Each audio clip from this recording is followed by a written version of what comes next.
Hi friends, Varalakshmi நோம்புக்கு கூப்பிட்டுருந்தாங்க நம்ம சொந்தக்காரங்க வீட்டில். அங்கே போயிருந்தப்போ தான் பார்த்தேன். பாட்டு பாடுறாங்கன்னா எல்லாருக்கும் அந்த பாட்டோடைய ஜெராக்ஸு மொத்தமாக ஒரு இதில் பின் பண்ணி கொடுத்துருந்தாங்க எல்லாருக்கும். அதனால அந்த பாட்டு எந்த பாட்டு பாடுறாங்க அப்படின்னு சொல்லி பாடுறதுக்கு ரொம்ப எளிமையாக இருந்துச்சு. அவங்கள்ட்ட நான் ரொம்ப பாராட்டிட்டு வந்தேன். நீங்கள் நல்லா ஜெராக்ஸ் பண்ணி எல்லாருக்கும் கொடுக்குறதுனால நீங்கள் என்ன மந்திரம் சொல்கிறீங்க, என்ன பாட்டு பாடுறீங்க அப்படின்னு சொல்லி எல்லாரும் அதில் ஜாயின் பண்ணிக்க முடிஞ்சிச்சு அப்படின்னு சொல்லி என்னுடைய மகிழ்ச்சியை தெரிவிச்சுட்டு வந்தேன்.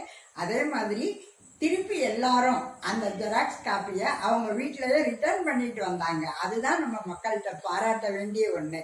சாதாரணமாக ஒரு ஜெராக்ஸோ இல்லை ஒரு விசிறியோ கொடுத்தோன்னு வச்சுக்கோங்க, உடனே ஏதோ அட் அ டைம் அவங்களுக்கு கொடுத்ததா சிலர் நினச்சி எடுத்துகிட்டு போயிடுவாங்க. அதனால நம்ம முதல்ல சொல்லிடணும், இது திருப்பி கொடுக்க வேண்டியது அப்படின்னு சொல்லிட்டோம்னா தான் அவங்களுக்கு புரியும். ஏன்னா ஃபேன்லாம் இல்லாமல் நம்ம பாட்டு பாடுவோம். ஒரு சிலருக்கு அந்த காற்றோட்டம் இல்லாதது தாங்காது. அதனால பிளாஸ்டிக் விசிறி எல்லாமே கொடுத்தாங்க, நல்லா விசிறிட்டு திருப்பி அவங்ககிட்ட ரிட்டர்ன் பண்ணுறோம். இதே மாதிரி எல்லா வீட்லேயுமே ஃபாலோ பண்ணோம்னா ரொம்ப நல்லாயிருக்கும். ஓகே, பாய்.